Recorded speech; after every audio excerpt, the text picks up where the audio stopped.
Jeffrey Epstein was blackmailing politicians for Israel's MOSSAD. This is a short article, so we're going to read pretty much like 2 long paragraphs. We'll read all of it and then comment. But let's start here. The deceased American financier and convicted sex offender Jeffrey Epstein and his girlfriend Ghislaine Maxwell were Israeli spies who used underage girls to blackmail politicians into giving information to Israel, according to their alleged Mossad handler.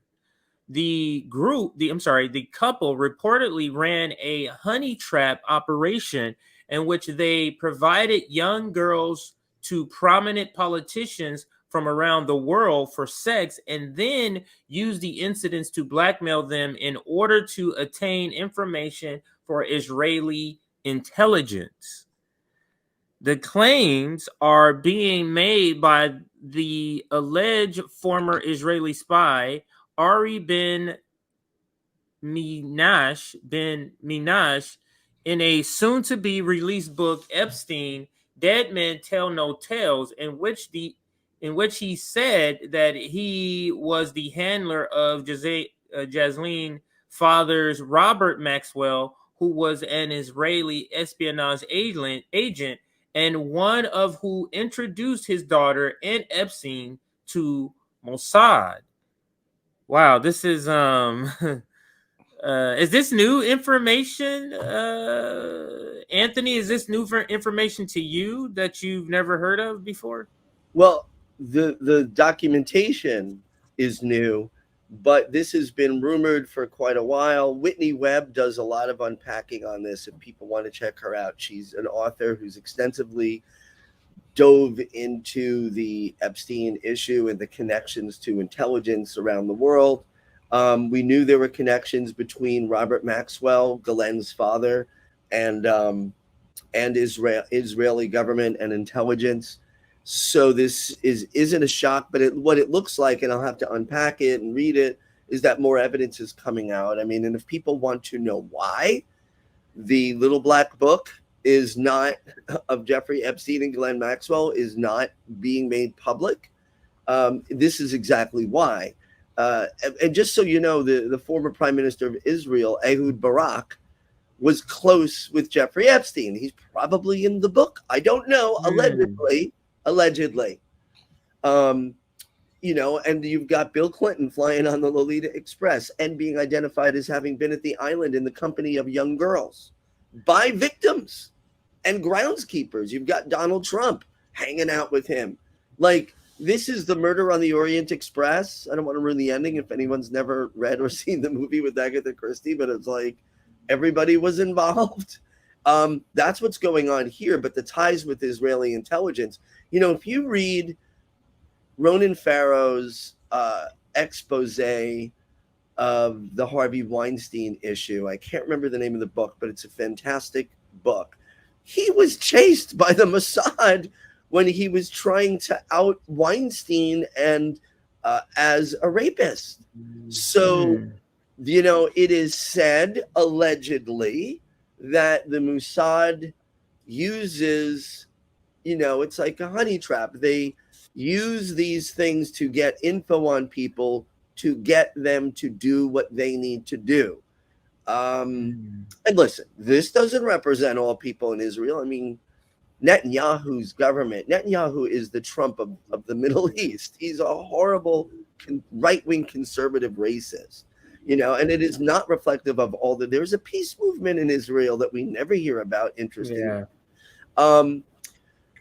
But so, that's a big deal, because to have all these powerful people connected to a known child sex trafficker and none of them to be charged, if this alleged link were true to Israeli intelligence, that also means they're connected with U.S. intelligence and other nations as well, most likely. If that's true, that clearly explains why the press is no longer talking about it, why no politicians in either party, save for a few of the of the Republicans who every now and then they'll say something correct, but they're not doing it Right. for reasons that they're, and like Marjorie Taylor Greene, who's kind of a nut, you know, more than kind of, I think.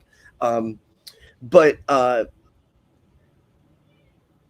the victims too, you wonder, like, it's so scary for them. I heard a woman recently talk about this. This had happened to her 30 years ago, and she gave a press conference last year, and she said, my life has been ruined. I have serious trauma. So the likelihood that a victim is going to risk more trauma in their life. Catch and Kill, that was the name of The Will book. Barrow's book, where he was chased by Israeli intelligence. But do you think these victims, he at least has money and the protection of whatever he had going for him at the time, publishing company, or the New York Times, wherever he was working, New Yorker, right? But these women don't have anybody protecting them. And if any of them mysteriously killed themselves, God forbid, like, this is how it goes. And this isn't conspiracy theory. This literally is, my thing is, if you want conspiracy theories to go away, liberals, media, come out with the information you have. Yeah, to come out with the truth. There just real quickly, there was an ABC news reporter, a woman caught on a hot mic, saying when the Epstein story broke, she was pissed off because she had the goods on Epstein like a year or two prior. She goes, we had the goods on Epstein. Our bosses wouldn't let us run it. Why? And she said, we had everything. We had photographs. We had pictures of Bill Clinton. And then you never heard it again. It was a hot mic. It's on YouTube. So there must be some powerful folks who don't want this revealed. I'm stating the obvious. And if it was a link like to the MOSSAD, that makes perfect sense. That makes a lot of sense. Let me continue to read here so we can get out of here in a little bit. This is a quote. I'll just say effing around is not a crime. It could be embarrassing, but it's not a crime, is what the book wrote. But effing a 14-year-old girl is a crime, and he was taking photos of politicians effing 14-year-old girls. If you want to get it straight, that's Epstein and Maxwell, would just blackmail people like that. And then it goes on to say, Israel's Barack, U.S. sex trafficking suspect Epstein ties exposed. The handler, and his name is Ben Manash himself, and an Iran-born Israeli businessman who says he worked for MOSSAD from 1977 to 87, is a mysterious figure who was arrested in 1989 in the U.S. on charges of arms dealing. He was acquitted in 1990, however, only after a jury accepted that he was acting on behalf of the Israeli state. Israel then denied that Manash,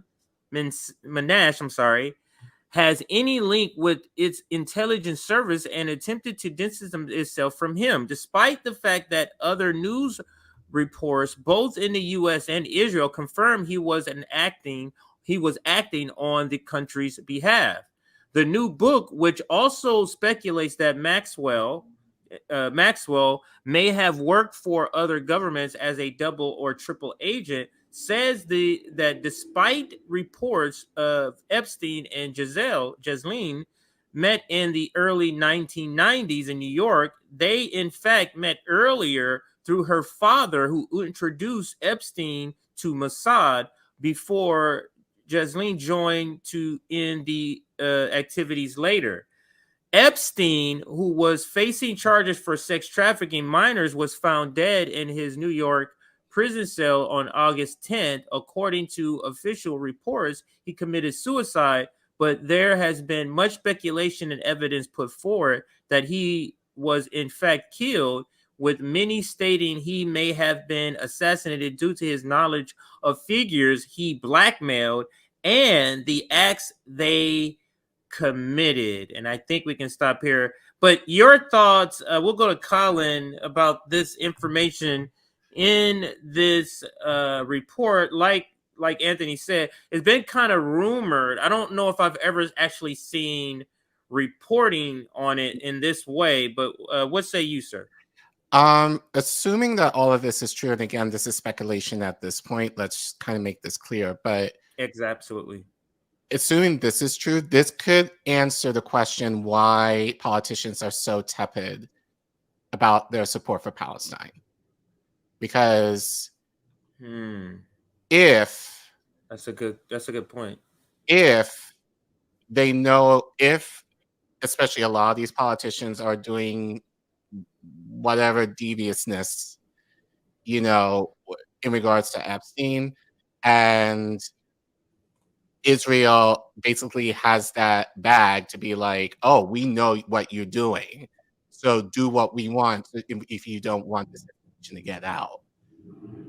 That, I feel like, could be a reason why there is such a huge pro-Israeli sentiment within our United States government that they will support Israel in whatever they need.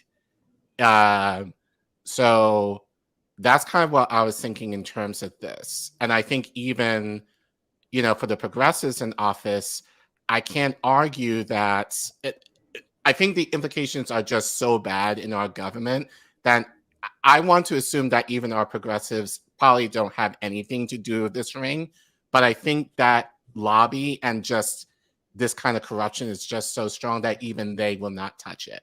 And I think even as far as going to say that they will support Palestine can mean implications even in this. But I think especially given politicians who were involved, this would out them out directly in terms of, okay, you say you want us to keep quiet about this, then do what we want in terms of, Israel and their government. Absolutely. Any final words on this story? If not the final words on the story, we can also give our closing remarks for the stream so we can get out of here before the Stabby and JB show. But let's go to Anthony for your closing remarks on the story and closing remarks for the stream, sir. Jeffrey Epstein, I think, represents that story, the biggest example that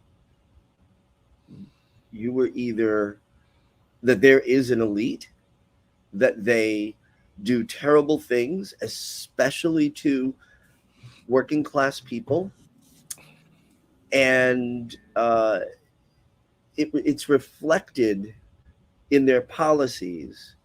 So say like you're a Hakeem Jeffries, who I would think has no association with these people. His party does. So he is invested in, you don't want your party to look bad. I mean, if it was just the Republicans and just Trump, by the way, it should still come out. Of course, the Democrats would be all over this, but it's not. It would make their party look bad. One other thing. One of the reasons I get a lot of garbage online because I talk about my employment at Columbia and Adelphi, right? It's part of my identity. I'm proud of the work I do as a social work instructor and professor. One of the reasons I do it is because the liberal class usually holds those things up and says, somebody from Columbia said this. So I'm like, yeah, I'm from Columbia and I'm saying this. The other thing is, I worked for major nonprofits in New York. And one of the trainings I went to a bunch of trainings from the Department of Justice on human trafficking, on domestic violence, on child abuse.